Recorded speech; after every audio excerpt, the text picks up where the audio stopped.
اقرأ كتاب الله ترق جنانه وتنل عظيم الأجر والغفران. الحمد لله رب العالمين نحمده ونستعينه ونستغفره ونعوذ بالله من شرور أنفسنا ومن سيئات أعمالنا من يهده الله فلا مضل له ومن يضلل فلا هادي له أشهد أن لا إله إلا الله وحده لا شريك له وأشهد أن محمدا عبده ورسوله سبحانك لا علم لنا إلا ما علمتنا إنك أنت العليم الحكيم اللهم علمنا ما ينفعنا وانفعنا بما علمتنا وزدنا علما اللهم آت أنفسنا تقواها وزكها أنت خير من زكاها أنت وليها ومولاها Rabbi yassir wa la tu'assir, Rabbi tammim bil khair amma ba'du.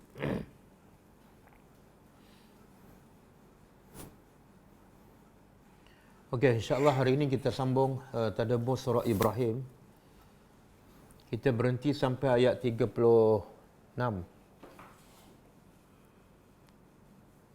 Jadi hari ini kita akan sambung insya-Allah ayat 37. Okey, sebelum kita sambung, cuba kita tengok ayat yang lepas apa pengajarannya dan apa kaitan dengan ayat hari ini. Ayat yang lepas, kisah Nabi Ibrahim AS. Bagaimana Nabi Ibrahim berdoa kepada Allah Subhanahu Wa Taala supaya menjadikan Mekah ini, kota Mekah ini sebagai satu negeri yang aminan, negeri yang aman.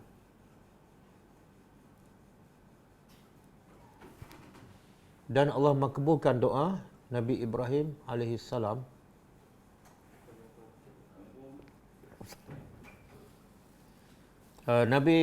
Allah makbulkan doa Nabi Ibrahim AS. Iaitu Allah jadikan Mekah negeri yang aman. Aman dari segi apa ni? Aman semuanya. Orang pun aman, iaitu di Mekah tak boleh berperang. Apatah lagi di bulan yang haram. Jadi bila tidak ada peperangan, negeri itu antara negeri yang aman. Pokok-pokok pun aman, tidak boleh dipotong sesuka hati. Dan binatang buruan pun aman sebab tidak boleh berburu di tanah haram. Dan sebab itulah orang Mekah ni, walaupun mereka adalah orang-orang musyrikin, penyembah berhala, tapi mereka tidak pernah berlaku peperangan di Mekah, dan bila mereka nak berniaga pergi ke Syam, pergi ke Yaman, perjalanan mereka aman. Wa amanahum min khauf. Sebabnya mereka datang daripada tanah haram di Mekah. Jadi bila datang daripada Mekah, daripada tanah haram, orang luar Mekah akan hormat. Walaupun mereka peniaga dan mereka ada peluang untuk dirompak, dikhianati, dizalimi, tapi orang di luar Mekah menghormati mereka yang ada di Mekah ataupun datang daripada Mekah. Dan ini adalah hasil daripada doa Nabi Ibrahim AS. Dan juga Mekah aman, Allah jaga Mekah daripada diserangi ataupun diceroboh, sebagaimana Allah jaga Mekah daripada dibinasakan oleh tentera Abrahah, tentera bergajah. Okey, yang kedua doa Nabi Ibrahim ialah wajdubni wa baniya an na'budal asnam.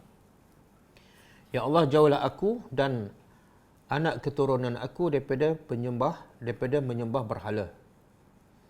Menyembah berhala ni kenapa jadikan selepas Ibrahim minta Mekah itu dijadikan negeri yang aman, kemudian doa yang kedua Nabi Ibrahim minta supaya jauhkan dia dan zuriatnya daripada menjadi penyembah berhala. Kenapa? Maknanya Nabi Ibrahim berdoa supaya dia dan anak cucunya sentiasa mentauhidkan Allah, jangan mensyirikkan Allah. Menunjukkan bahawa kalau negeri aman saja tak cukup. Kalau negeri saja aman tapi penduduknya menyembah berhala, syirik pada Allah, dia tak akan selamat. Mungkin pada zahirnya dia selamat, dia aman, tapi hakikatnya dia tak akan selamat, khususnya di akhirat besok. Dan antara dua ni, antara negeri aman dengan akidah selamat, yang paling utama ialah akidah selamat. Sebab itu Allah sebut dalam surah Al-Baqarah, wal fitnatu asyaddu minal qatli. Fitnah itu lebih dahsyat daripada membunuh. Bila berlaku pembunuhan tidak aman. Tapi Allah beritahu kadang-kadang tak berlaku pembunuhan tapi berlaku kesyirikan, maka itu lebih dahsyat daripada membunuh. Banyak orang nak menjaga negaranya aman daripada rompakan, daripada rasuah, daripada pembunuhan. Tapi tak banyak negara pemerintah yang menjaga rakyatnya daripada syirik kepada Allah. Berapa ramai negara yang pada zahirnya aman, tapi penduduknya syirik kepada Allah. Kita tengok negara Jepun, kan nampak bersih, teratur. Negeri New Zealand, tapi penduduknya tidak aman akidahnya. Iaitu mereka tidak menyembah Allah Subhanahu Wa Taala. Maka pengajaran untuk kita beda. Jangan pastikan rumah kita saja selesa. Rumah kita saja selamat daripada pencuri, daripada perompak, daripada apa-apa yang merosakkan, daripada anak-anak. Tapi kita tak jaga, anak kita rusak akidahnya, rusak akhlaknya. Fokus yang paling utama ialah kepada akidah anak-anak kita. Bahkan akidah mak bapak sendiri. Allah kata, ya ayyuhallazina amanu qu anfusakum wa ahlikum nara. Jaga diri kamu dan ahli keluarga kamu daripada neraka. Iaitu jaga apa? Jaga akidah, jaga akhlak. Ini yang paling penting ni. Pastikan akidah kamu, akhlak kamu aman. Barulah rumah tu dijaga kebersihannya. Nak letak CCTV 10 pun tak apa, kalau akidah anak kita selamat. Tapi kalau akidah anak kita tak selamat, letak CCTV ke, ada guard ke, anak kita akan menuju ke neraka juga. Sebab apa? Di dalam tu ada syaitan. Dan syaitan, CCTV tak dapat dikesan. Syaitan tak dapat dikesan oleh CCTV.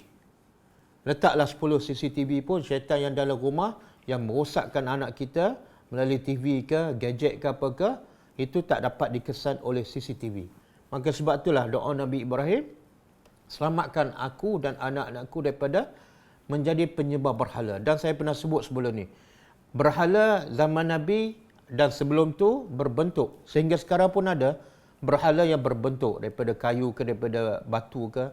Tapi ramai yang lupa berhala yang tidak berbentuk, iaitu berhala zaman moden. Apa dia? Nafsu, harta benda, telefon, telegram, Facebook, TV dan sebagainya. Itu adalah bentuk-bentuk berhala zaman moden. Jadi sebenarnya doa Nabi Ibrahim ini bukan dijauhkan anak cucu daripada menyembah berhala yang nampak, yang seketul itu sahaja, tapi juga jauhkan daripada menjadi penyembah berhala zaman moden. Berhala tak ada dalam rumah kita, tapi gadget tu kadang-kadang jadi berhala kepada anak kita. Kadang-kadang TV tu menjadi berhala kepada anak isteri kita. Okey. Dan kenapa juga Nabi Ibrahim berdoa pasal dijauhkan daripada berhala? Sebab dia tahu bapa dia sendiri Azar adalah bukan setakat penyembah, pembuat berhala. Jadi berhala dengan Nabi Ibrahim tak jauh, terlalu dekat. Bukan orang lain yang menyembah dan buat berhala, bapa dia sendiri. Jadi dia tak nak anak dia, cucu dia, cicit dia menjadi macam bapa dia dan masyarakat kaum dia. Kemudian yang ketiga juga pengajaran, kenapa disebut doa Nabi Ibrahim dijauhkan anak cucunya daripada penyembah berhala? Sebab ayat ini turun kepada orang Mekah. Dan orang Mekah ni apa akidah mereka? Akidah mereka penyembah berhala. Jadi ayat ini secara tak langsung menegur orang-orang musyrikin Mekah. Tengok doa nenek kamu, atuk kamu daripada dulu lagi, supaya Allah jauhkan kamu semua daripada menyembah berhala. Tapi tengok apa yang kamu buat hari ini. Doa Nabi Ibrahim di Mekah ni, yang sekarang kamu jadikan dia pusat berhala, pusat penyembah berhala. Maknanya kamu ni tak prihatin kepada doa atuk kamu ataupun moyang kamu. Kemudian ayat yang ke-36 Allah beritahu, Nabi Ibrahim beritahu melalui Al-Quran ini, iaitu kenapa Nabi Ibrahim tak nak sangat anak cucunya menyembah berhala. Sebab anak punca manusia sesat ialah puncanya berhala. Berhala ni telah banyak menyesatkan ramai manusia sejak daripada zaman Nabi Nuh AS.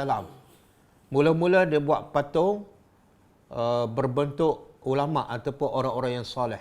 Tujuannya untuk memuliakan asalnya. Tapi akhirnya lepas mati satu keturunan, satu generasi, Datang ke generasi yang kemudian, dia salah faham. Dia ingat ini adalah Tuhan yang patut disembah. Jadi benda ni dah berlaku lama, penyembahan berhala. Dan akhirnya, dengan berhala inilah, bukan berhala menyesatkan, tapi berhala menjadi penyebab sekian ramai manusia sesat. Dulu, kini, dan sampai bila-bila. Kemudian Nabi Ibrahim bagi tahu, "Faman tabi'ani fa innahu minni." Siapa yang ikut aku, maka dia adalah daripada aku. Ikut aku ni makna ikut ajaran Allah. Jadi nak tahu kita ikut perintah Allah ataupun tak, tengok kita ikut tak Nabi. Sebab Nabi ni adalah utusan Allah. Jadi tak mungkin orang itu ikut Allah tapi berbeza dengan ajaran Nabi. Tak mungkin. Tanda kita ikut Allah ialah kita ikut ajaran Nabi SAW. Sebab tu kata Ibrahim, siapa ikut aku, maka dia daripada aku. Dan siapa yang derhaka pada aku, siapa yang ingkar, maka Ibrahim tak berdoa supaya Allah binasa jahannamkan mereka. Tak. Ibrahim berkata, "Fa innaka ghafurur rahim." Engkau ni aku serah pada engkau. Engkau ni maha pengampun, engkau ni maha penyayang. Kalau engkau ampunkan mereka, lagi bagus. Itu makna apa? Seorang Nabi, seorang pendakwah, kena sentiasa berfikiran positif. Walaupun kepada pengikutnya, pelajarnya, masyarakatnya, yang dah menyimpang jauh daripada Islam. Kena sentiasa berfikiran positif. Siapa ikut, Alhamdulillah. Siapa tak ikut, semoga engkau bagi hidayah dan engkau ampunkan mereka. Jangan kita berdoa, siapa ikut aku, selamatlah. Siapa tak ikut aku, celakalah dia. Itu bukan pendakwah yang baik akhlaknya. Sama juga doa Nabi Isa AS. Kita boleh tengok doa yang lebih kurang sama maksudnya. Doa Nabi Isa AS dalam surah Al-Ma'idah ayat 116. Cuba buka surah Al-Ma'idah ayat 116.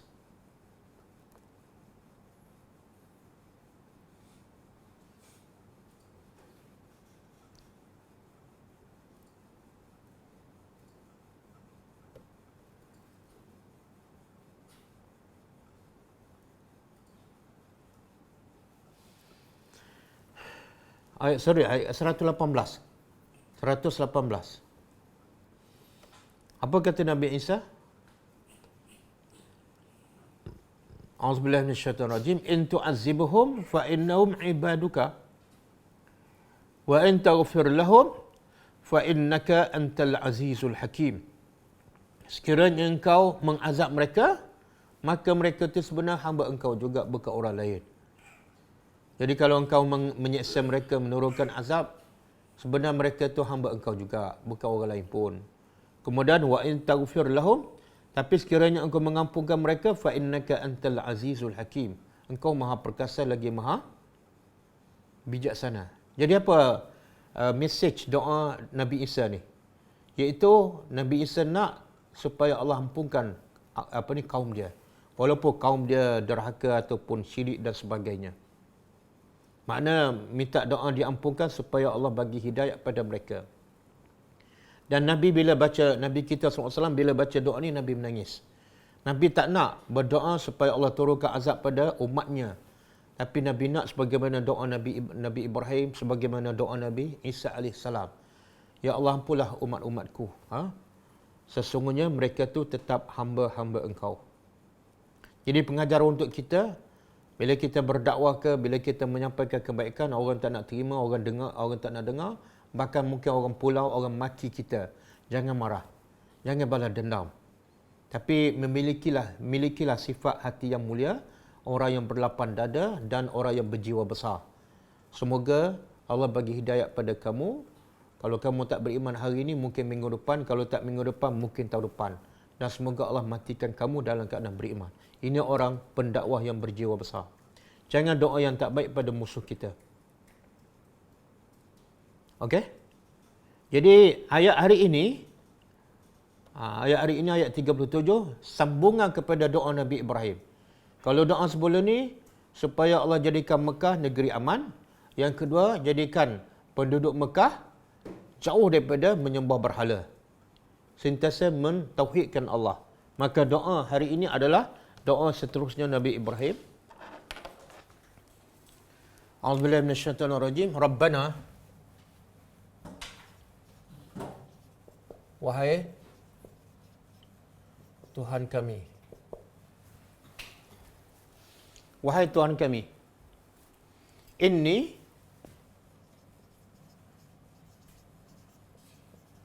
Sesungguhnya aku askantu, aku telah menempatkan min zurriyati dari kalau kita belajar bahasa Arab, min ni dipanggil min litab'id.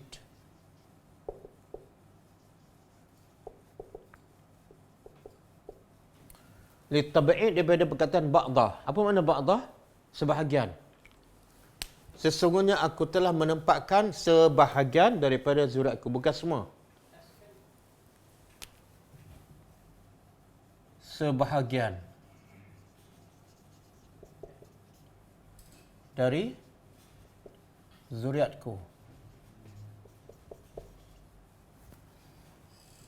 Kita tahu kan zuriat ni ialah anak dan seterusnya. Salam. Anak dan seterusnya.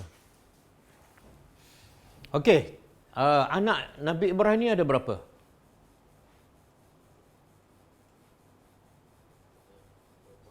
Anak Nabi Ibrahim ada berapa? 5 ke 6?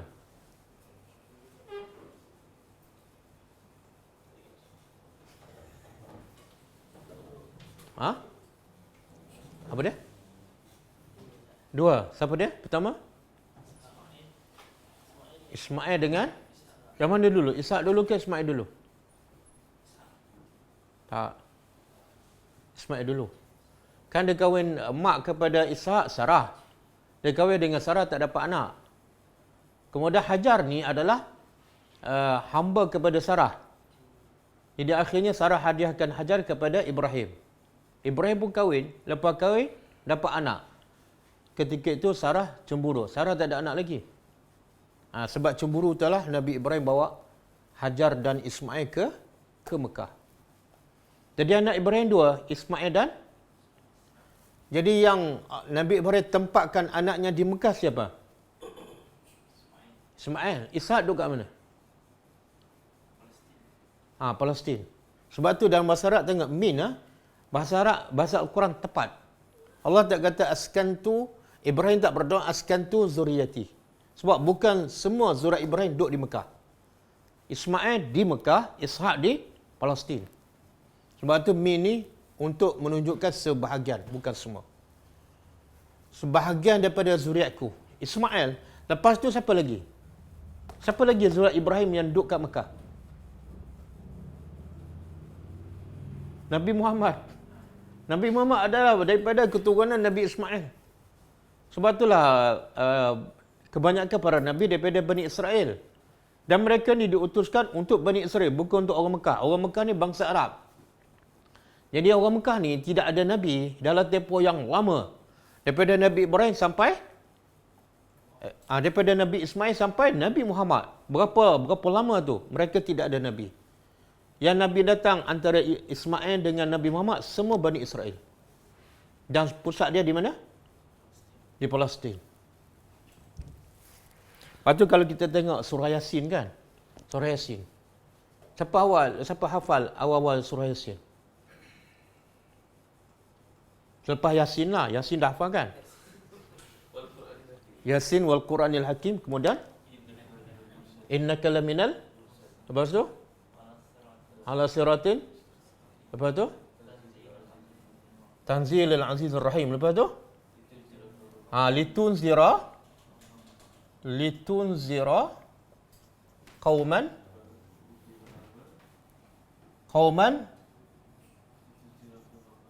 ma unzira aba'uhum, kan? Betul. Litunzira qauman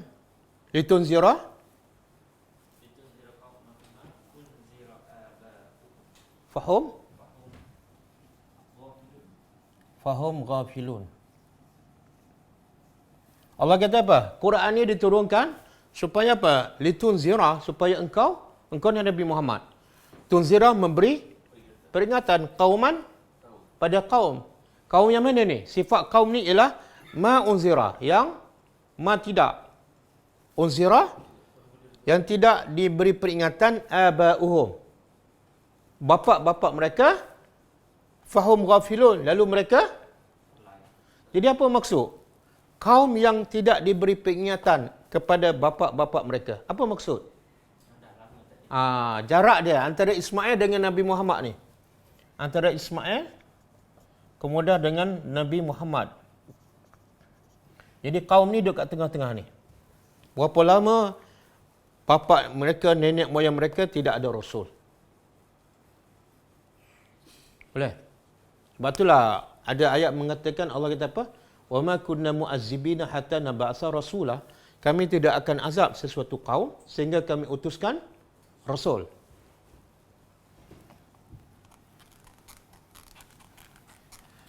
Okey. Wahai Tuhan kami, sesungguhnya aku tempatkan dari sebahagian daripada ziratku biwadin. Di wadin apa dah? Lembah. Satu lembah. Dia lembah, dia biasa dalam bahasa Arab macam ni. Di antara dua bukit ni, ni dipanggil lembah, wadin. Di antara dua bukit, dua gunung. Aku tempatkan sebahagian daripada zuriatku di satu lembah, iaitu Mekah lah.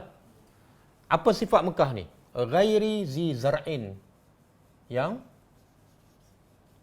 tidak zi mempunyai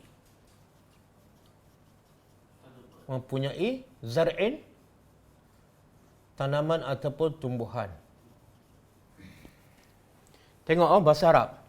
Dia Allah boleh sebut macam ni. Wadin la zar'a. Ataupun wadin la yazra'u. Ya Allah guna apa? Wadin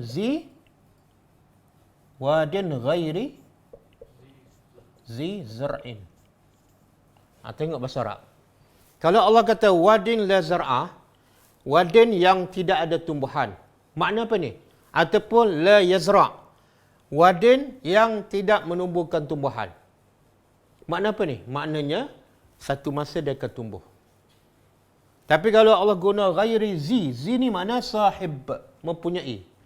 Satu lembah yang memang tak akan tumbuhan sampai bila-bila.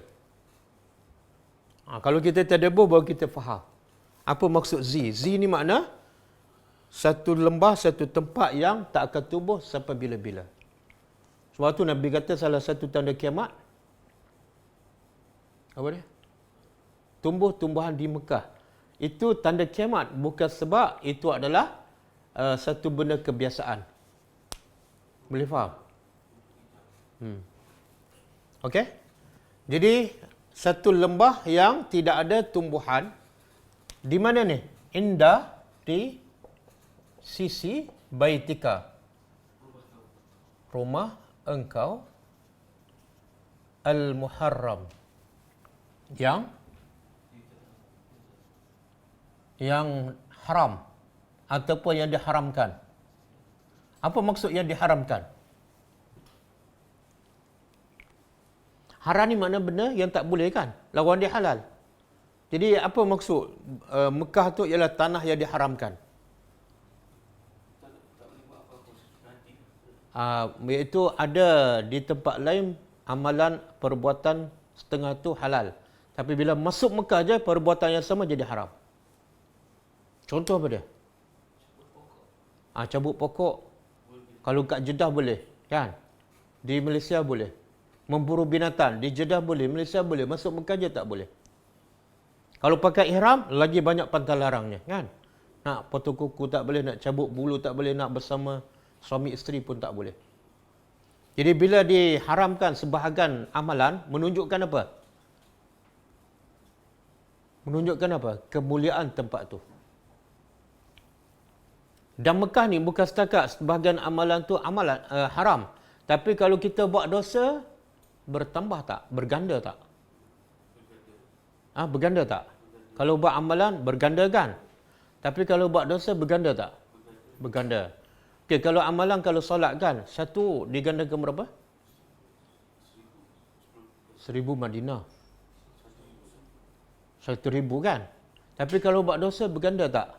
Berganda. Kalau berganda berapa? 100,000 juga. Ha? Ada dalil? Tak ada dalil kan?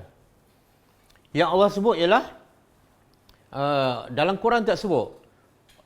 Saya lupa ayat tu. Allah kata siapa yang berniat, berazam untuk melakukan bi'ilhadin, untuk buat maksiat ke syirik ke di tanah Mekah, maka kami bagi ancaman azab yang pedih. Itu je Allah sebut secara umum, iaitu kalau buat dosa berganda. Berapa? Wallahu a'lam. Mana kalau buat dosa yang sama di Mekah dengan di Malaysia berbeza. Dan ada orang kata bila buat dosa di Mekah Allah bayar cash. Kan? Itu ada dalil ke? Mana kalau mengata orang Allah bayar cash selepas hilang. Betul ke? Tak betul. Kalau Allah bayar cash, dah lama Abu Jahal mati kan? Tapi dia hidup sihat walafiat. Dan ramai orang Mekah sekarang pun tak solat, buat maksiat, tapi tak ada pun sihat walafiat. Dia hidup menipu kan, yang gunting rambut, jual pakaian, banyak menipu, tak ada bayar cash pun. Dia lebih kaya daripada kita. Apa dia? Jual rokok pun okey. Jual rokok pun okey.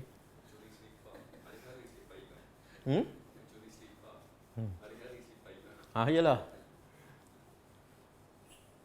Okey. Apa tujuan Ibrahim meletakkan anak cucunya di negeri yang kering kontang? Tapi kelebihannya sebelah rumah Allah. Apa tujuan? Rabbana, wahai Tuhan kami, ini tujuan dia, liyuqimus solah, untuk mereka mendirikan solat. Okey. Jadi pernah tak kita soalan, pernah tak kita hantar anak kita ke mana-mana, di Johor ke, Perlis ke, di Saudi ke, kita beritahu aku hantar kamu ni supaya kamu mendirikan solat di sana. Pernah tak cakap macam tu? Tak. Biasa kita kalau kita pergi hantar UK ke US ke, apa tujuan? Belajar kan? Lepas belajar kita hantar anak kita pula ke Sabah dan Sarawak kan? Apa tujuan? Mana ada, mengajarlah. Kan? Rasanya pernah dengar tak? Mak bapak hantar anak supaya kamu mendirikan solat. Ada pernah dengar? Kalau ada mak bapak cakap macam tu, kita kata apa? Kenapa? Bukan boleh buat benda tu. Lagi tak boleh. Bapak tak betul ni. Bapak tak betul kan? Orang tanya saya, Ustaz hantar anak ke Kelantan buat apa? Supaya dia mendirikan solat. Lepas tu orang tak belajar lagi dengan saya. Boleh faham? Tapi ini kata-kata siapa ni? Nabi Ibrahim. Aku tempatkan mereka supaya mereka mendirikan salat. Nabi Ibrahim tak kata supaya mereka boleh cari makan di Mekah. Aku tak kata, Ibrahim tak kata aku tempatkan mereka supaya mereka boleh hidup di Mekah. Logiknya, Mekah ni tanah kering kontang, padang pasir, boleh hidup tak? Kalau tak boleh hidup, macam mana nak solat?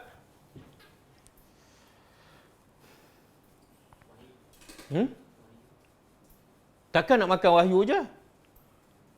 Nak salat perlukan makan tak? Perlukan sihat tak? Jadi macam mana nak sihat, macam mana nak makan? Ini tanah kering kontang.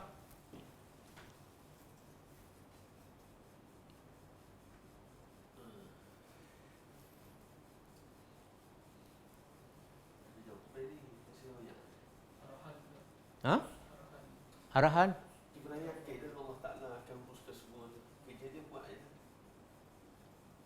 Ya, tapi kita nak faham.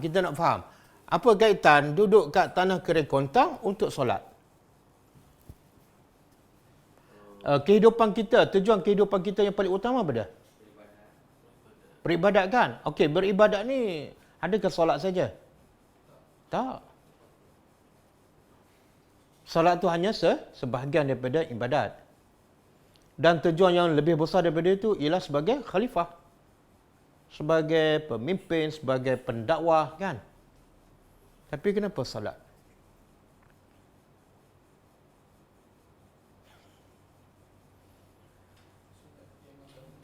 Salat adalah salat tiang agama. Mana kalau tak salat, agama dah tak ada. Kalau agama tak ada rezeki pun sia-sia. Satu jawapan dia. Yang kedua, kalau kita sebagai pendakwah, benda yang paling asas kita sendiri dan kita nak ajak orang apa dia?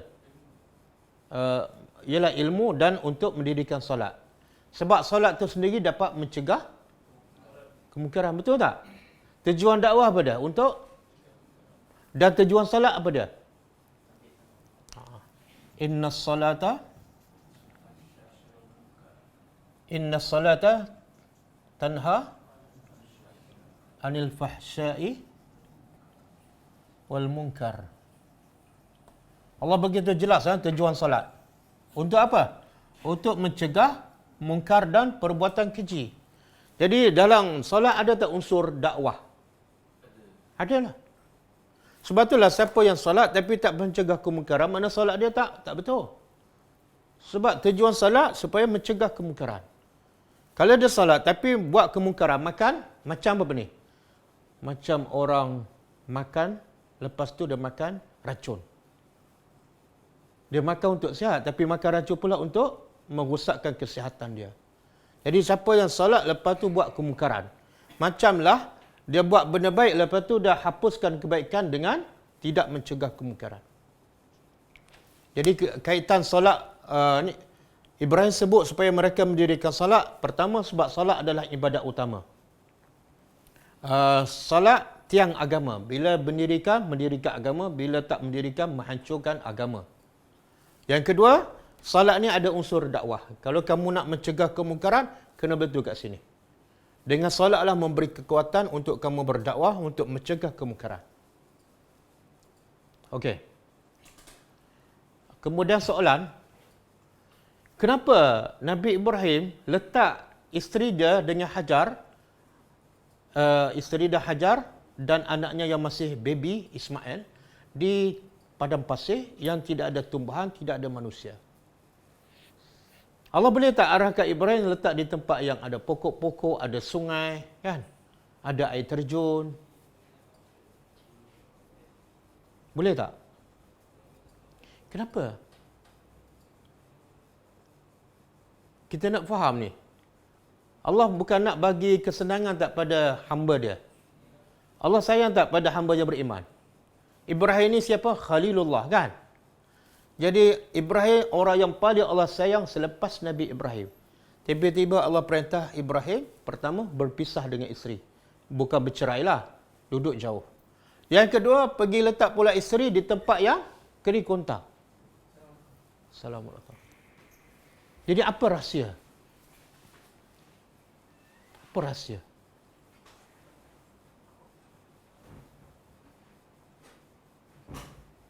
Kita kalau sayang pada anak, kita hantar tak sekolah yang kawasan pedalaman, elektrik tak ada, air pun keruh?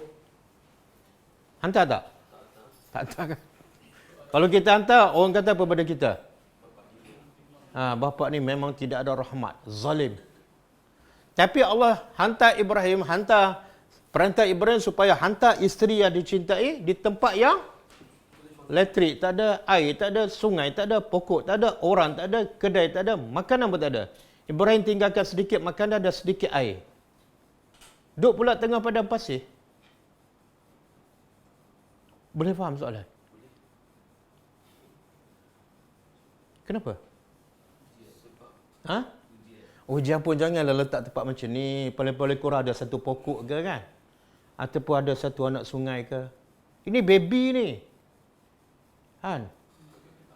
Kita kalau anak kita dapat anak, kan, kita dapat cucu lah. Kita tak bagi berjalan, jaga betul-betul. Jangan masak, jangan duduk dapur. Duduk diam je, sayangnya. Ini baru beranak je, suruh hantar ke tengah padang pasir. Pokok tak ada, sungai tak ada. Suami pun tak ada.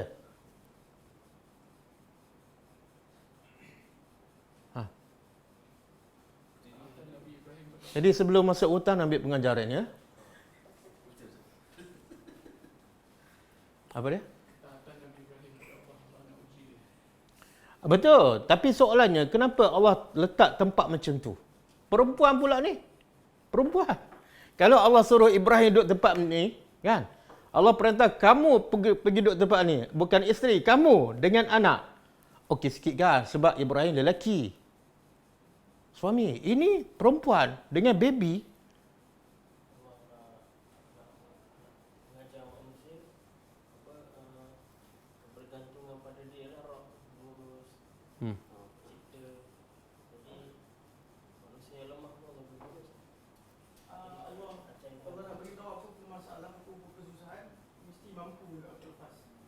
Bila tu? Maknanya dia mampulah. Tapi soalannya, kenapa Allah tak bagi sedikit kemudahan? Kan? Satu pokok pun tak ada. Sungai pun tak ada. Ini tengah padang pasir. Kita kalau pergi Mekah, kalau pergi Arafah kan? Pergi Arafah. Kemah pun tak ada, kipas pun tak ada. Boleh tak satu hari? Air pahit pun tak ada, tandas pun tak ada. Boleh tak? Apa? Suka bawa orang umrah ni, ha? Boleh tak satu hari je duduk di padang pasir, di Arafah, kemah tak ada, air tak ada, makanan tak ada, satu hari je. Boleh? Tak boleh, Ustaz. Ente kena kutuk habis-habisan oleh jemaah. Dia faham tujuan hidup, Ustaz. Hmm? Tujuan hidup. Tujuan hidup apa dia?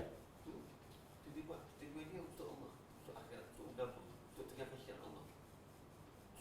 Yalah, tak. Maksud saya, kenapa Allah tak bagi tempat yang okey sikit lah? Ataupun Allah kata pada Ibrahim, okey, 3 hari je kan? Lepas tu kamu datang ambil lah isteri kamu. Tak ada masa pun. Ismail daripada kecil sampai besar kan, duduk kat situ lah. Dengan mak dia. Itu jawapan orang yang tak ada jawapan. Ha? Sama juga Ashabul Kahfi kan. Kenapa Allah suruh lagi ke gua? Kan Ashabul Kahfi itu dalam banyak-banyak ramai masyarakat, yang 7 orang ni je beriman. Sepatut yang 7 orang ni yang beriman, Allah bagi tempat istimewa. Jangan pergi ke gua, pergi ke mana? Ke satu negeri yang ada sebuah istana ataupun hotel yang 5 bintang. Kan? Sebab dia orang istimewa. Tiba-tiba yang beriman, yang istimewa, Allah kata duduk dalam gua. Apa ada dalam gua? Tak ada. Tak ada apa-apa. Jadi kita nak faham kenapa kalau manusia buat, kita kata apa ni? Ini zalim. Ini dera kan? Ini buli ni. Saya sayang pada awak. Sekarang saya nak hantar awak ke hutang, duduk sorang-sorang. Jangan bawa beras, jangan bawa telefon, jangan bawa apa-apa. Setuju? Ini tanda saya sayang. Okey tak?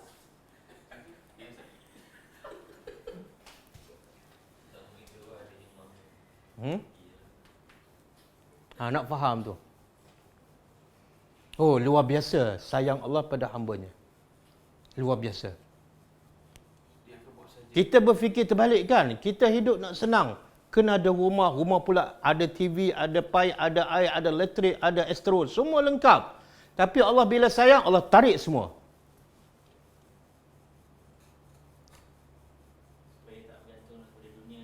Supaya tak bergantung? Ha?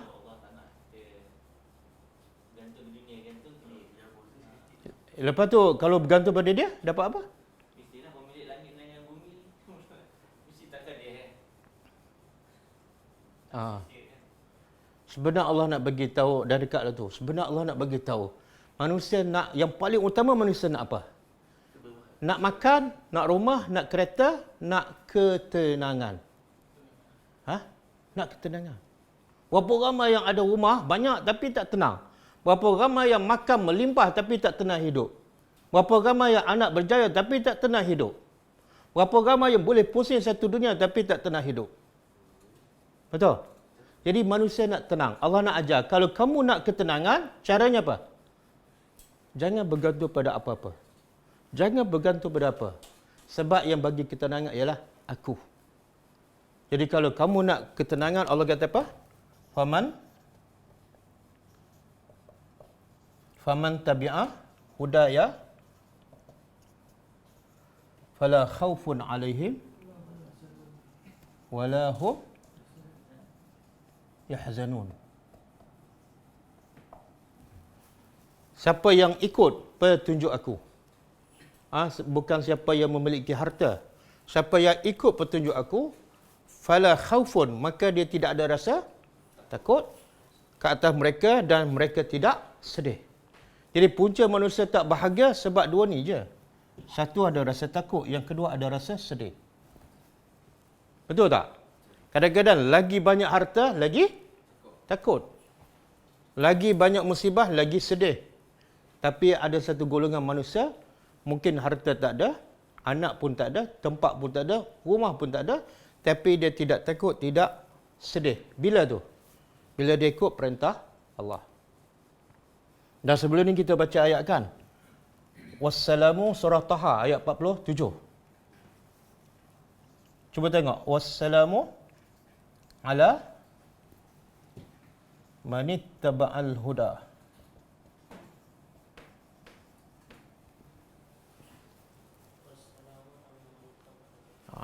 Jelas Allah kata apa? Wassalam. Apa makna salam? Selamat sejahtera. Kepada siapa ni? Manittaba'al huda. Siapa yang ikut petunjuk. Benda ni Allah sebut berkali-kali dalam Quran. Tapi ramai yang tak ikut. Dia nak tenang, dia nak selamat, dia cari duit banyak. Dia nak aman, dia cari pangkat yang besar. Kan? Dia bina rumah yang besar. Bukan, salah kaedah tu. Sebab itulah Allah suruh Ibrahim hantar Hajar di tengah padang pasir sebab Allah nak bagi tahu.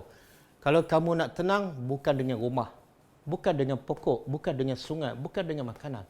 Tapi bila kamu duduk di tengah padang pasir, ikut perintahku, semuanya selamat. Betul tak selamat? Hajar dan anaknya, walaupun masih baby. Selamat tak? Bahkan Allah bagi rezekinya melimpah. Rezeki yang tak disangka-sangka, sampai hari ini tak putus. Semua punca daripada Hajar. Apa rezeki tu? Air Zam-Zam. Oh ni besar ni, pengajaran ni. Maknanya, syarat untuk mendapat ketenangan, ni, inda baitikal muharram. Kalau kamu duduk dekat rumah Allah, maksudnya apa? Lepas tu, salat. Habis. Settle masalah. Ada rumah tak? Tak ada. Ada harta tak? Hajar. Ada kad kredit masa tu? Line clear tak masa tu? Mobile ke apa? Tak ada. Tapi tenang tak? Kita ni duduk mengaji tadabbur kan. Kadang-kadang duit tak ada dalam poket pun dah risau. Kena buang kerja dah risau.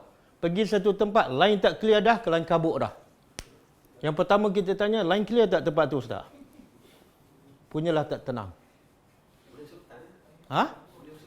Bolehlah, tapi jangan bawa apa-apa. Jangan bawa apa-apa. Okey. Kalau nak bawa anak yang paling kecil tu. Berdua je. Dia kalau kita fikir kan, kalau kita fikir dengan otak kita, boleh jam ni. Boleh jam. Macam mana Hajar nak jaga anak yang kecil, anak berak, anak nak mandi, telaga tak ada, sungai tak ada, air tak ada. Macam mana? Kita tak boleh fikir. Bukan 2 hari ni. Bukan setahun, bertahun-tahun. Tapi bila kita fikir apa dah? Air yang Hajar tak ada tu, siapa yang bagi? Allah.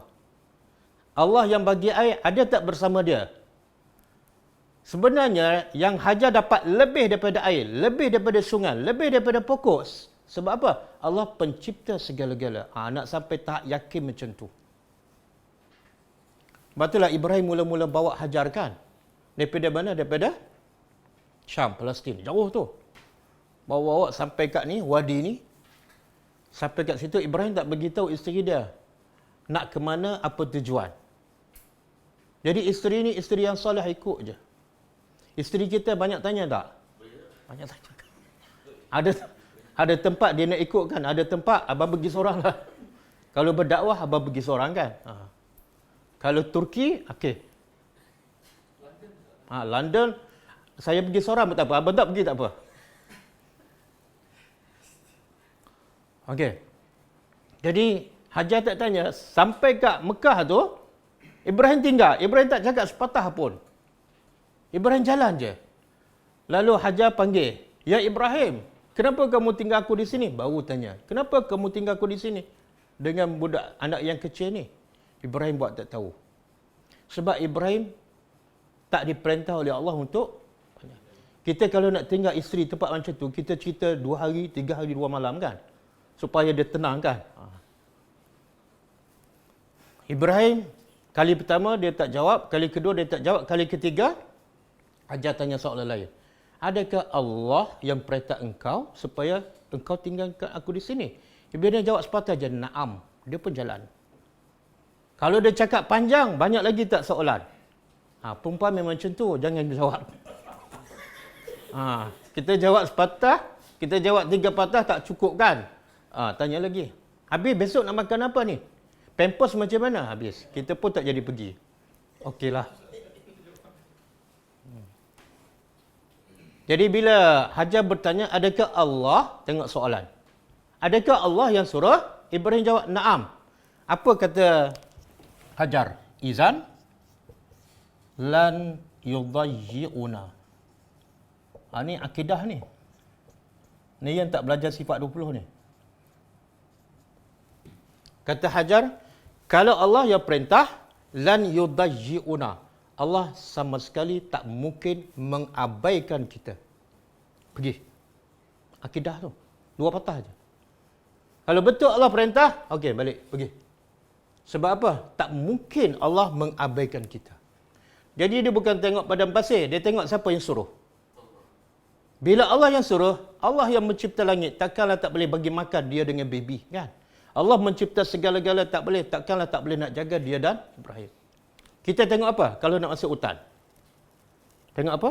Beras berapa kapit? Kemah yang macam mana boleh tahan lama kan? Masa tu Allah tak ada dalam perhitungan. Okey. Jadi akhirnya Hajar tenang tak duduk kat sini? Jadi pengajarannya apa? Tenang manusia ialah bila ikut Allah, bila ikut perintah Allah, Allah akan bersama.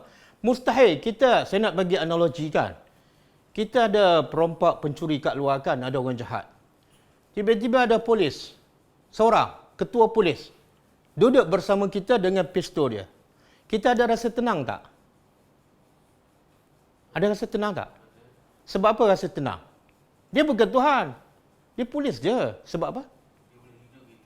Sebab dia ada kuasa, dia ada pistol kan. Itu pun kita dah rasa tenang. Cuba bayangkan, kalau kita yakin Allah lagi hebat dan sentiasa bersama kita, wajib lagi tenang. Tapi kita tak yakin sampai tahap tu. Kadang-kadang kita lebih yakin polis pada Tuhan. Betul tak? Bila polis belah je, sudah. Bila pula nak datang ni? Padahal Allah sentiasa bersama kita. Okey?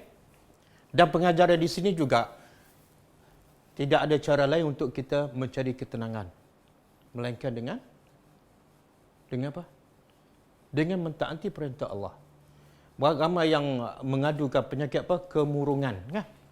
Banyak masalah. Penyakit kemurungan lah. Macam-macam penyakit. Sebenarnya penyakit dia bukan penyakit kemurungan. Penyakitnya ialah jauh daripada Allah. Kalau kamu dekat dengan Allah, hilang murung. Hilang sedih. Hilang rasa takut. Allah janji dalam surah apa ni? Surah Ar-Ra'du ayat 28.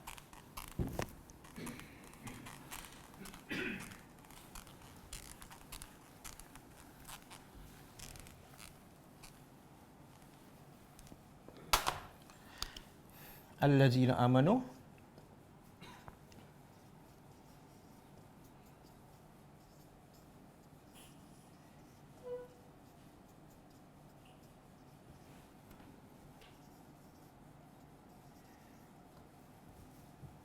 kemudian betul kan? Bizikrillah. Ala bizikrillahi tatma'innul qulub. Okey. Cuba tadabbur. Ayat ni biasa kita dengar ni. Allazina, orang-orang yang aman, mereka beriman. Hasil beriman apa dah? Wa tatma'innu qulubuhum. Hasil beriman tenang hati. Allah tak kata tenang fizikal, Allah tak kata tenang rumah. Allah kata tenang hati. Menunjukkan apa? Tenang tu dalam hati. Kemudian apa punca dia tenang? Bizikrillah, dengan Kemudian Allah ulang sekali lagi. Allah tegaskan, ala. Apa makna ala? Ingatlah ataupun bukankah hanya, kena terjemah macam tu. Sebenarnya Allah nak beritahu, hanya dengan berzikir pada Allah, jiwa. Jadi punca hati tenang, zikrullah. Punca hati tak tenang, tidak ada zikrullah. Senang je. Itu kaedah dia, formula dia. Kenapa murung? Jauh daripada Allah. Kenapa dapat tenang? Dekat dengan Allah. Dia ulama mengatakan, ahli tafsir mengatakan zikrullah ni ada dua. Satu berzikirlah subhanallah, la ilaha illallah kan. Yang kedua, dengar yang kedua. Yang kedua ulama juga mengatakan zikrullah ialah kitabullah.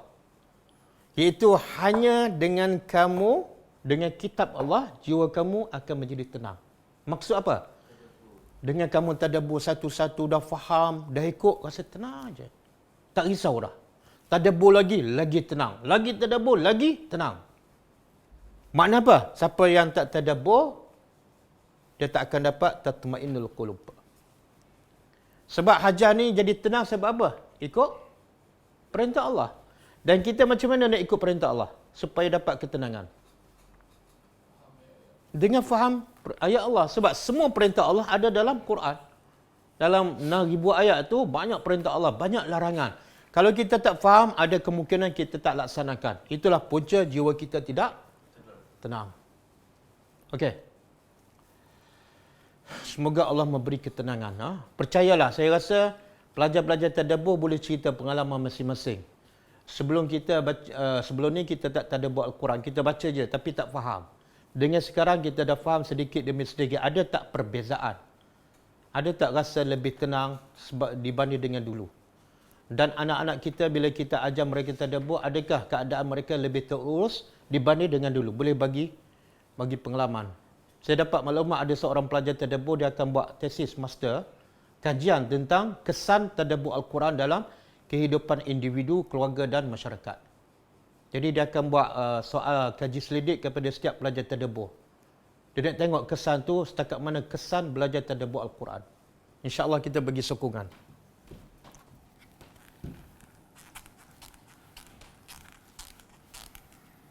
Okey. Kemudian kita kait pula dengan Ashabul Kahfi. Tenang. Sebab apa? Sebab rumah? Bukan. Tak ada rumah. Sebab makanan? Bukan. Sebab duit? Duit pun tak laku dah. Tapi sebab? Tak pada perintah Allah. Nabi Muhammad tenang tak? Walaupun duduk rumah kecil, sempit. Tenang tak? Tenang. Buktinya dia boleh bangun malam sampai bengkak kaki. Sebab apa? Bukan sebab rumah besar. Rumah Nabi sempit. Bukan sebab rumah Nabi cerah dengan lampu-lampu. Rumah Nabi gelap. Sehingga Aisyah bila tersedar Nabi tak ada, dia meraba-raba. Menunjukkan apa? Rumah Nabi tak ada lampu, gelap. Tapi jiwa Nabi tenang sebab Nabi mentaati perintah Allah. Okey. Nabi Yunus AS, tenang tak? Walaupun berada dalam perut ikan yang gelap. Ya. Sebab dia mentaati perintah Allah. Okey. Kemudian, faj'al. Doa Nabi Ibrahim lagi. Faj'al, maka jadikanlah afidah. Afidah apa dia? Jamak. Kalau mufrad dia, fuad. Hati. Ibnu Mazur kata al-fuad ialah al-qalbu. Dia kata al-fuad sama dengan al-qalbu dan sama dengan al-aqlu dan sama dengan al-nafsu. Tapi ada yang mengatakan ada perbezaan. Bahkan ada kata fuad kat kepala, qalbun dekat dada. Okey, hati-hati. Doa Nabi Ibrahim lagi, jadikan hati-hati minan nas, dari manusia, tahwi. Tahwi apa? Tahwi makna condong ataupun suka. Suka ilaihim, kepada mereka. Siapa mereka ni? Siapa mereka ni?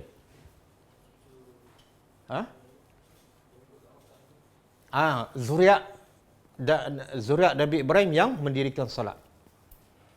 Kemudian apa ni? Warzuqhum. Okey. Tengok Mekah ni tanah padang pasir. Sekarang pun padang pasir kan. Dan tidak ada tempat yang menarik. Tapi ramai tak hati-hati suka nak pergi ke sana. Walaupun dah pergi berkali-kali nak pergi lagi kan. Apa rahsia dia? Mekah tak ada air terjun, tak ada sungai-sungai, tak ada tasik biru, tak ada pokok-pokok warna-warni macam di Jepun. Padang pasir bangunan macam biasa je, tapi kenapa orang suka nak pergi sana? Kemudian pergi sana bukan seronok sangat pun, kena pusing Kaabah 7 kali kan. Kemudian kena sa'i. Kemudian pergi lagi, penat lagi, balik lembek kan. Tiba-tiba balik Malaysia nak pergi lagi. Yang pembawa penganjur umrah tu lagi seronok, lagi orang baru nak pergi, dia lagi seronok.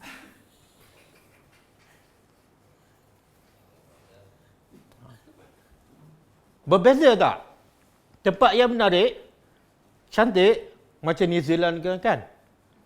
Cantik. Tapi orang pergi sekali, lepas tu orang tak nak pergi dah. Betul kan?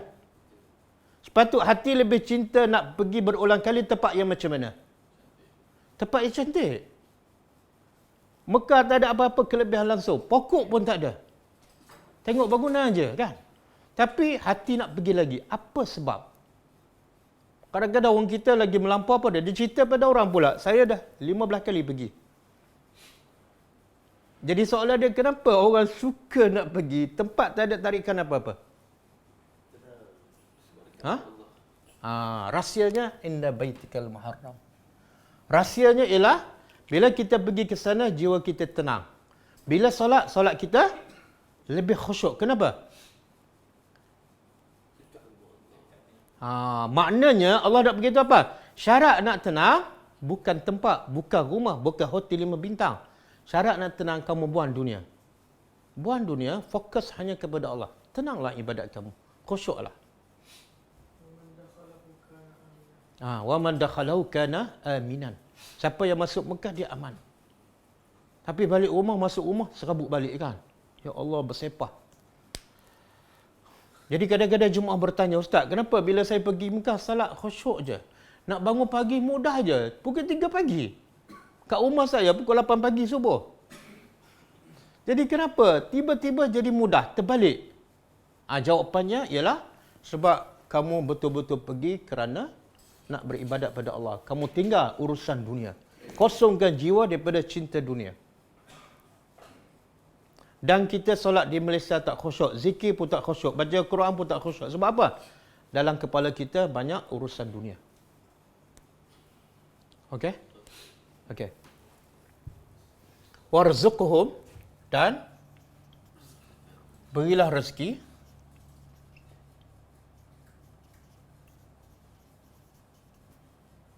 kepada mereka minas samarat, dari buah-buahan, la'allahum, supaya mereka bersyukur. Okey, tengok rahmatnya Ibrahim kepada kita. Sebenarnya doa Ibrahim ni untuk siapa ni? Bukan untuk dia saja, tapi untuk zuriat dia. Zuriat dia yang sampai bila? Sampai bila-bila. Bahkan Nabi Muhammad ni termasuk salah satu doa Nabi Ibrahim. Okey, logiknya tanah kering kontang, padang pasir. Tiba-tiba Ibrahim berdoa pada Allah supaya bagi rezeki buah-buahan. Masuk tak? Kita duduk tengah padang pasir, Allah bagilah orang padang pasir ni buah-buahan yang banyak. Logik tak doa tu? Tak. Kalau tak logik, kenapa Nabi Ibrahim berdoa? Sepatut Ibrahim berdoa apa lagi? Yang sebelum tu. Suburkan tanah ni. Lepas tu bagilah. Ni dalam keadaan tanah kering kontang, tak ada tumbuhan. Tiba-tiba dia berdoa bagi buah. Apa pengajarannya?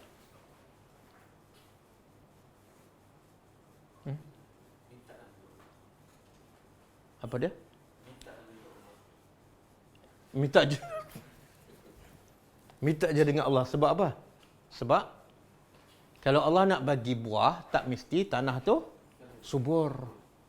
Kadang-kadang tanah subur Allah tak nak bagi, tak berbuah. Betul tak? Kalau Allah nak bagi kering kontang ke pada pasir ke tak tumbuh satu pokok pun, Allah nak bagi, Allah Maha berkuasa. Itu akidah tu. Akidah. Dan Allah makbul tak doa Nabi Ibrahim. Buah anggur tak ada kat Mekah kan? Tapi ada di mana? New Zealand kan? Ke kat mana? Ada di luar lah. Tapi sampai tak di Mekah? Sampai. Durian ada kat Malaysia, tapi sampai tak kat Mekah? Rambutan ada kat Malaysia, sampai tak kat Mekah? Sampai. Manggis, dokun, tak ada kat Mekah, tapi sampai. Berkat doa Nabi Ibrahim. Jadi siapa lebih untung? Orang yang tanam pokok ke orang kat Mekah? Orang kat Mekah kenapa? Tak buat apa-apa pun. Orang hantar. Ha. Bahkan yang lebih kaya, orang kat Mekah ke orang yang tanam pokok tu? Orang kat Mekah. Betul kan? Dia kadang-kadang satu musim haji dia boleh hidup setahun.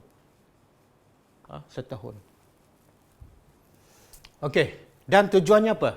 Kemuncaknya apa? Berapa doa ni? Satu, dia tempatkan anak-anak dan zuriat dia. Yang kedua, supaya mereka mendirikan solat. Yang ketiga, supaya orang suka nak pergi. Kan? Semua Allah makbulkan. Dan yang keempat, bagi Allah makbulkan. Semua sekali ni, tujuan yang paling utama ialah supaya manusia bersyukur pada Allah. Apa makna syukur?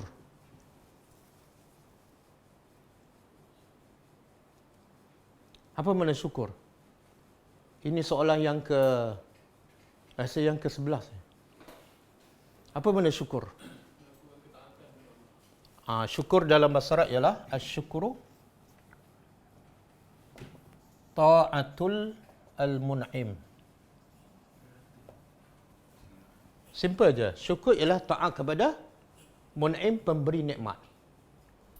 Jadi bila kita taat pada Allah, kita adalah orang yang bersyukur. Sebab tu Allah sebut dalam surah apa ni? Surah Inna hadaina hussabil.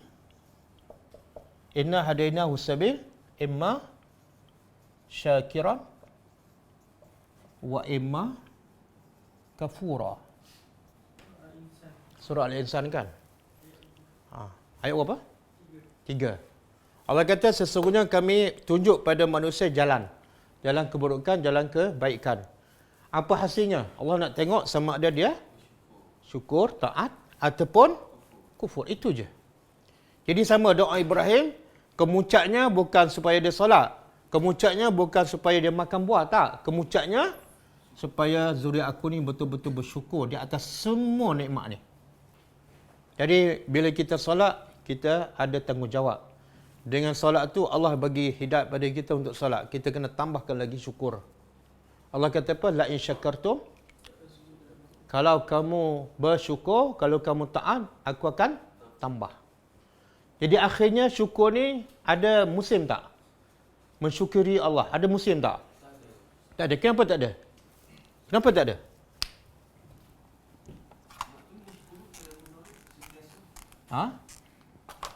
Allah kata lain, ini surah Ibrahim lah. Ayat 7 lah. Lain syakartum la azidannakum. Okey, sekiranya kamu bersyukur, iaitu kamu taat, Allah akan buat apa? Tambah. Tambah apa? Nikmat. Bila tambah nikmat, apa pula kewajipan kita? Maknanya syukur tu berhenti tak? Tak. Bila kita syukur, Allah tambah. Bila tambah, kena syukur lagi. Bila kena syukur, Allah tambah lagi. Bila tambah, maknanya syukur tidak ada musim. Jadi yang orang Melayu buat tak betul lah. Sebab syukur orang Melayu bermusim. Bila? Bila naik rumah baru, kenduri kesyukuran. Salah tu. Dia macam bermusim kan. Rumah lama dia tak bersyukur. Rumah baru baru bersyukur. Okey. Cukup lah. Kita berhenti setakat ayat 37. Semasa Nabi Ibrahim meletakkan isteri dan anak di Mekah, ada manusia lainkah? Tak ada, tak ada. Okey. Doa yang Nabi Ibrahim baca ni, Rabbana inni askantu min zurriyati biwadin ghairi zizra'in. Ada kata Ibn Katsir, doa ni Nabi Ibrahim baca untuk kali kedua, iaitu setelah Nabi Ibrahim bina Kaabah. Sebab tu Allah sebut inda baitikal muharram, mana rumah Allah dah ada. Tapi yang doa lebih kurang sama, Nabi Ibrahim juga berdoa setelah Nabi Ibrahim meninggalkan isterinya Hajar. Masa mula-mula tinggal tu Nabi Ibrahim berdoa juga dengan doa ni, tapi tidak ada inda baitikal muharram. Okey, jadi masa Nabi Ibrahim tinggal, Hajar dan anaknya seorang pun tak ada. Seorang manusia pun tak ada. Tapi lepas tu datang kaum Jurhum, katanya daripada Yaman, dan duduk di Mekah, dan dia minta izin kepada Hajar untuk menumpang air Zam-Zam. Maka diizinkan oleh Hajar, dan akhirnya Ismail berkahwin dengan salah seorang wanita daripada Bani Jurhum. Kemudian mereka beranak pinak kat situ, dan Jurhum adalah antara generasi ataupun kaum yang pertama yang mendiami Mekah. Itu pun setelah Ismail besar. Jadi peringkat awal tidak ada manusia.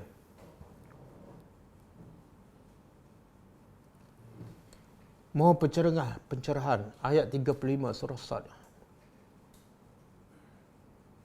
Oh, ini surah lain ni. Surah lain kita jawab kemudian. Surah Sad ayat 35. Ini kisah Nabi Ayub. Boleh tanya soalan berkaitan dengan apa yang kita belajar dulu. Surah Maryam. Ataupun ayat yang ada kaitan dengan kisah ni. Apa maksud tafsirnya?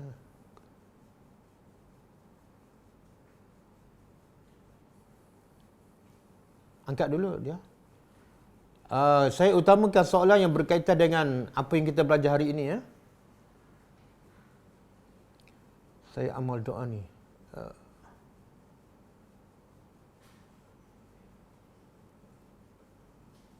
Sahihkah hadis Nabi nanti? Sahihkah hadis Nabi galakkan makan kurma ajwa 7 biji setiap hari? Ya, sahih. Dan kelebihannya Nabi kata dia akan selamat daripada sihir. Hadis sahih. Siapa makan kurma ajwa 7 biji setiap pagi, dia diselamatkan daripada perbuatan sihir.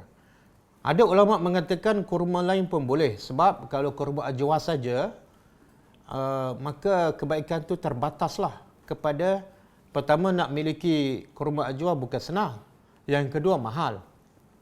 Jadi ada ulama kata kalau kurma lain pun insya-Allah dibolehkan. Ada huraian menyebut sesiapa yang menunaikan umrah kerana Allah akan ditambah 60 kali rezeki.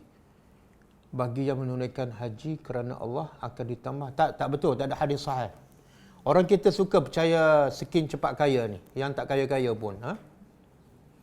Yang sahihnya ialah bukan pergi umrah digandakan rezeki 7 kali, bukan. Yang sahihnya daripada Quran apa dah? Siapa yang bertakwa, Allah akan bagi rezeki tak disangka.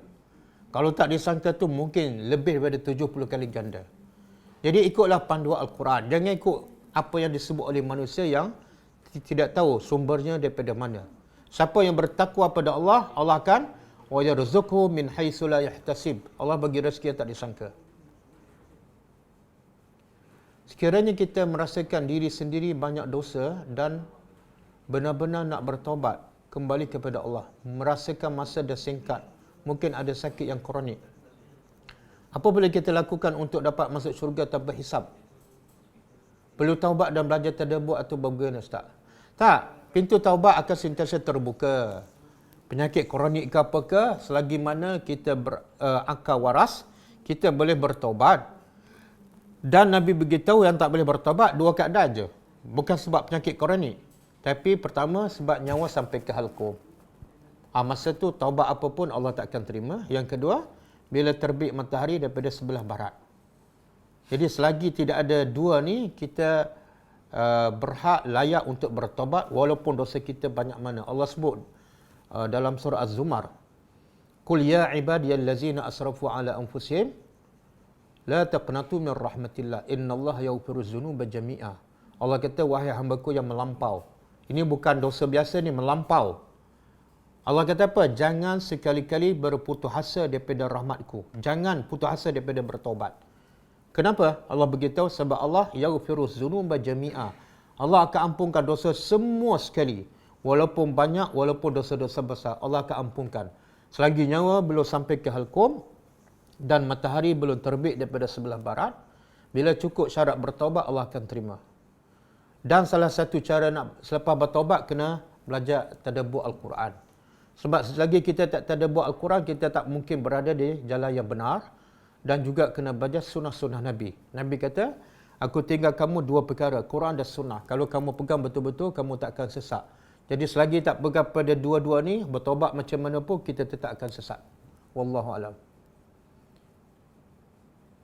Adakah Nabi Ibrahim AS manusia pertama yang membina Kaabah? Ya. Kalau ikut Al-Quran, Nabi Ibrahim adalah yang pertama membina Kaabah. Allah sebut dalam surah Baqarah kan, wa iz yarfa Ibrahimul qawa'ida minal baiti wa Ismailu rabbana taqabbal minna innaka sami'ud du'a.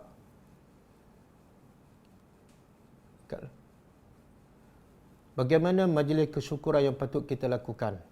Dia sebenarnya dalam Islam tidak ada majlis kesyukuran, tidak ada. Yang ada syukur, la'allakum tashkurun. Dan bagaimana soalan sepatutnya macam mana? Soalan macam ni. Soalannya, bagaimana kita nak bersyukur pada Allah? Jawapannya ialah dengan kita mentaati Allah. Sebagaimana Nabi bila solat malam sampai bengkak kaki. Apa tujuan? Nak diampunkan dosa? Bukan, Nabi dah tak ada dosa. Dosa Nabi semua diampunkan. Habis kenapa Nabi solat malam sampai bengkak kaki? Nabi jawab, afala akunu abdan syakura. Makna apa tu? Aku nak jadi hamba yang bersyukur. Caranya apa? Semakin banyak kita beribadat pada Allah, semakin banyak syukur kita kepada Allah Subhanahu wa taala. Jadi majlis kesyukuran sebenarnya tidak ada dalam Islam. Yang ada ialah semakin banyak nikmat, semakin kita bersyukur. Kalau kita nak buat makan, boleh. Tapi bukan sebab majlis kesyukuran, tapi sebab kita nak dapat ganjaran pahala al-abrar. Al-abrar ni, sifat al-abrar apa dia? Yut'imuna at-ta'am ala hubbihi miskinan wa yatiman wa asira. Orang al-abrar yang layak menjadi ahli syurga ialah suka bagi makan kepada siapa? Orang miskin, anak yatim dan bukan sebab naik rumah baru. Tak ada kaitan langsung. Bagi makan sebab dia anak yatim. Bagi makan sebab dia orang miskin. Bila ni? Bila masa? Takkanlah orang miskin nak tunggu kita bagi makan, kita naik rumah baru dia boleh makan. Tak betul. Jadi, amalan kenduri kesyukuran sebenarnya tidak ada dalam Islam. Yang ada dalam Islam ialah semakin banyak kita dapat nikmat, semakin kita bersyukur. Salah satu syukur bagi makan pada orang miskin. Wallahu alam. Selepas Hajar dan Ismail sampai di padang pasir, berapa lamakah baru air Zam-Zam terpancar? Dia tak berapa lama. Sebab dalam hadis disebut Ibrahim meninggalkan kepada Hajar sedikit buah kurma dan sedikit air. Jadi bila habis je kurma dan air, Hajar lari pergi ke Bukit Safa melihat ada tak orang datang. Bila tak ada, dia naik pula Bukit Marwah. Tengok ada tak orang datang. Tak ada. Lepas tu dia dengar Jibril datang dan bunyi sesuatu, dia tengok air terpancuk di kaki Ismail AS.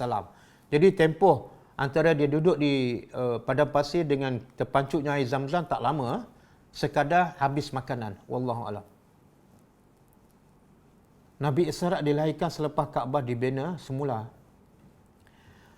Nabi Ishaq dilahirkan tak disebut sama ada lepas dibina Kaabah. Tapi yang pasti Nabi Ishaq dilahirkan selepas Nabi Ibrahim AS. Syarat nak khusyuk dalam ibadah, buang dunia, kosongkan dunia. Tapi jangan buang dunia. Buang dunia tu bukan makna tolak dunia, buang dunia daripada dalam hati kita. Dunia biar di tangan. Apa maksud dunia di tangan? Bila orang perlu, orang miskin nak, kita tanpa fikir panjang terus bagi. Tetapi rasa dapat sekejap je, lepas tu datang balik macam-macam urusan dunia kat fikiran. Itu kerja syaitan ke? Memang kerja syaitan untuk memastikan solat kita tidak khusyuk. Sebab itulah syaitan tak kacau kita masa makan. Sebab tu kita makan khusyuk je. Syaitan tak kacau masa kita tengok TV. Sebab memang itu benda yang syaitan suka. Jadi yang syaitan nak kacau benda yang boleh merosakkan Islam kita, iaitu solat. yang lama, masa dia tak lama 10 minit je. Yang tu yang pulun habis-habis supaya solat kita rosak. Bila solat kita rosak, semua amalan kita jalan tak diterima.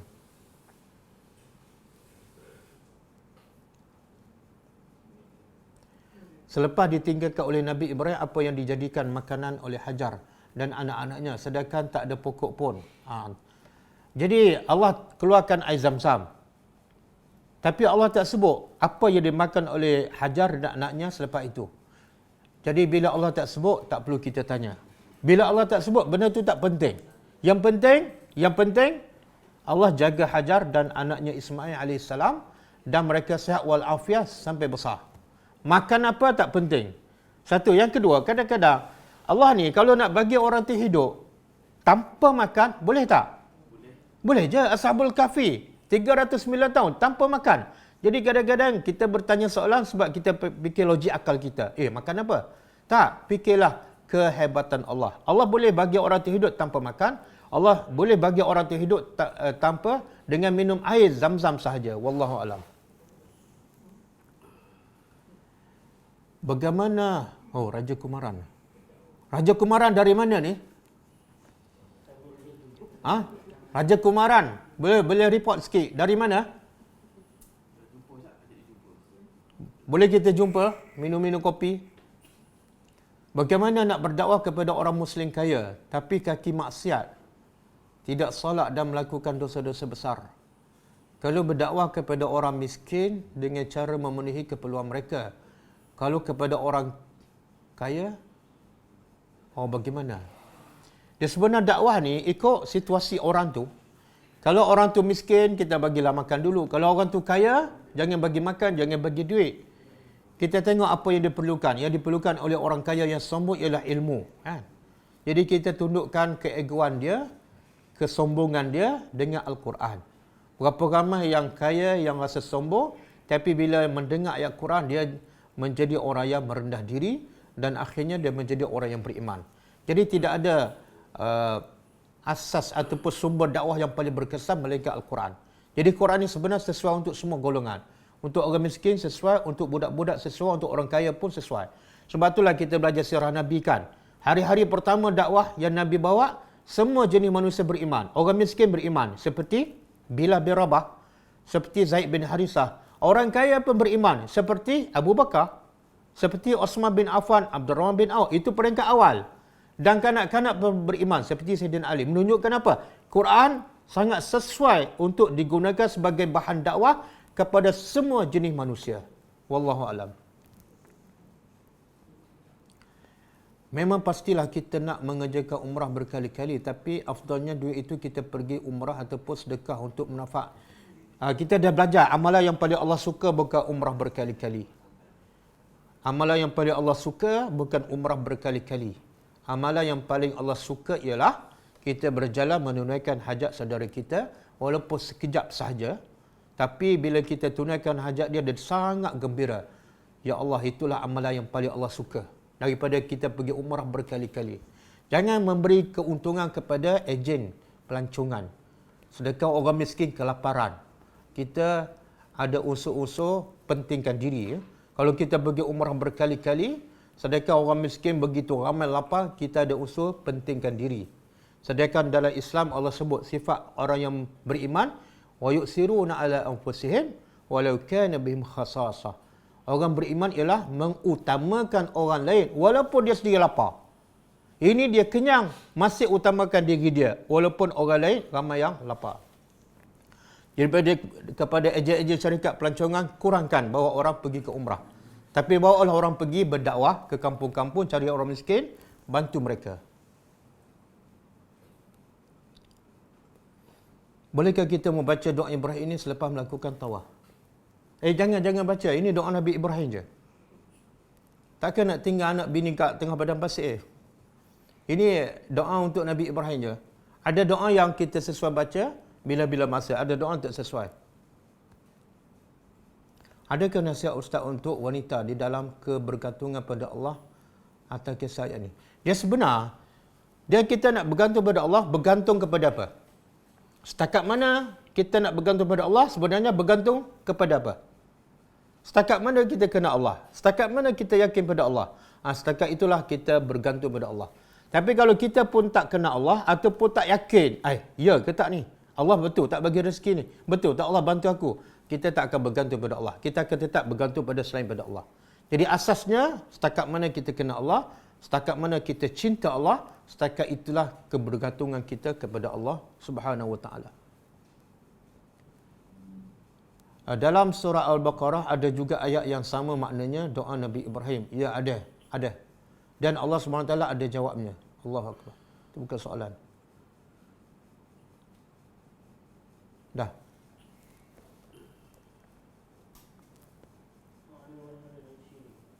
Mana?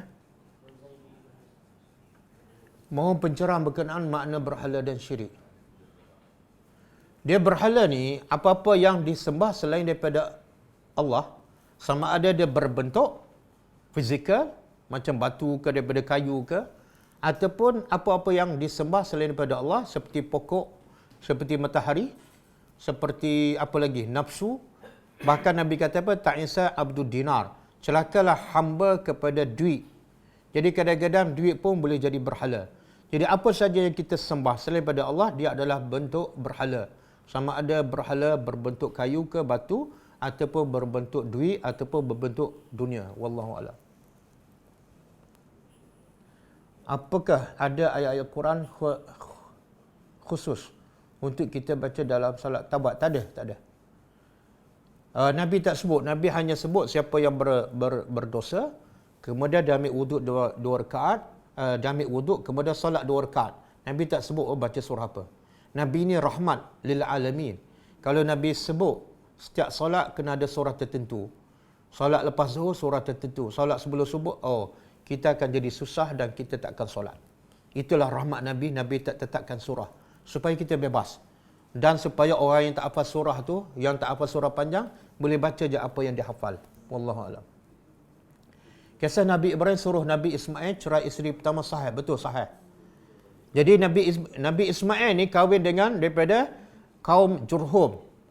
Kemudian bila bapaknya Nabi Ibrahim AS pergi rumah Ismail dan tengok perangai isteri Ismail sekian-sekian, dia bagi isyarat. Dia bagi isyarat kepada isteri Ismail, bila suami kamu iaitu Ismail balik, suruh dia tukar yang atas pintu tu. Maksud dia ialah supaya Ismail ceraikan isteri tu. Sebab akhlaknya buruk. Dia tak layan bapa mertuanya Nabi Ibrahim AS. Dan bila Ismail balik, isteri dia pesan, bapa kamu Ibrahim ada datang dan bagi pesan supaya tukar atas kat pintu tu. Jadi Ismail faham, dia pun ceraikan isteri. Itu cerita sahih. Kemudian seorang lagi isteri Ismail, bila Ibrahim pergi, isteri dia yang kedua tu layan Ibrahim dengan baik sekali. Dan dia pun pesan pada isteri itu, bila Ismail bagi tahu, bila Ismail balik, bagi tahu pada dia jangan tukar benda yang atas kat pintu tu. Maknanya jangan ceraikan isteri ni. Isteri adalah yang baik. Itu sahih. Adakah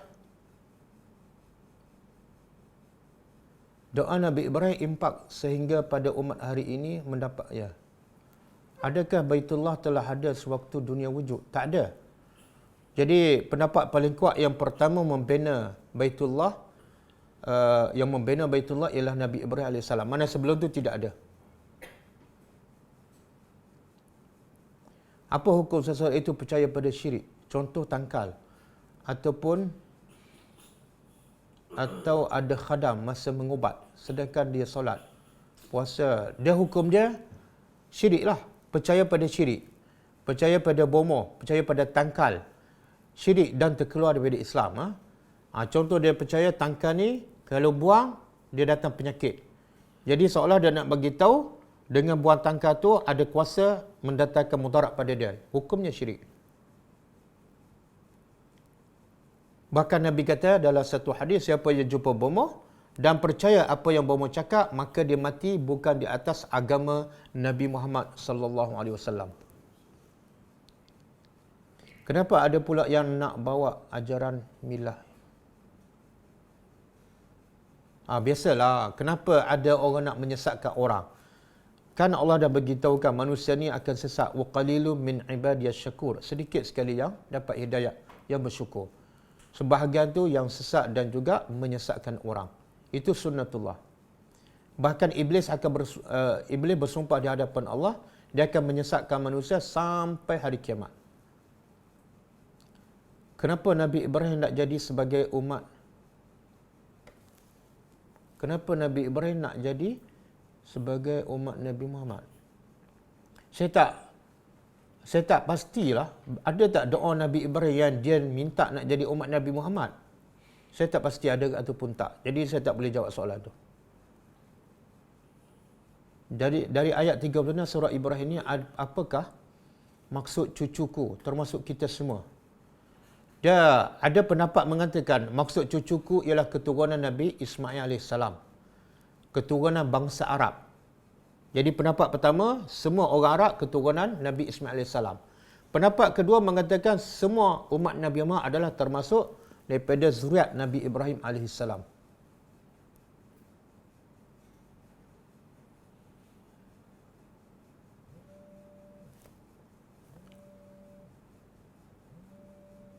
Selalu dengar orang kata kita kena mencintai Nabi Muhammad sampai satu tahap menangis-nangis. Apa amalan terbaik untuk hati manusia macam saya yang silu? Tak, dia tidak ada syarat cinta pada Nabi sampai menangis. Tidak ada. Tidak ada. Itu syarat yang direka-reka. Biasanya kadang-kadang golongan tasawuf. Cinta pada Nabi Muhammad kena menangis. Tak. Cinta pada Allah kena menangis. Baca Quran kena menangis. Jadi jangan samakan Allah dengan Nabi, ya. Baca Quran, cinta pada Allah tak menangis. Tiba-tiba ingat pada Nabi, dia menangis. Itu satu fahaman yang salah. Yang sampai tahap dia melebihkan Nabi daripada Allah. Kadang-kadang dia pergi Mekah dengan Madinah, dia duduk Madinah lebih lama. Ada. Sebab apa? Sebab di situ ada kubur Nabi. Itu dah melebihi Nabi daripada Allah Subhanahu Wa Taala. Dah, okey, cukup, ha? Kelas kita akan datang ialah monitor kata dah cukup, ha? Okey, kelas kita akan datang besok insya-Allah pukul 10.30, ha? Kita tutup dengan membaca tasbih kafarah. Subhanakallahumma wa bihamdika asyhadu an la ilaha illa anta astaghfiruka wa atubu ilaik. Assalamualaikum warahmatullahi wabarakatuh. اقرأ كتاب الله ترق جنانه وتنى العظيم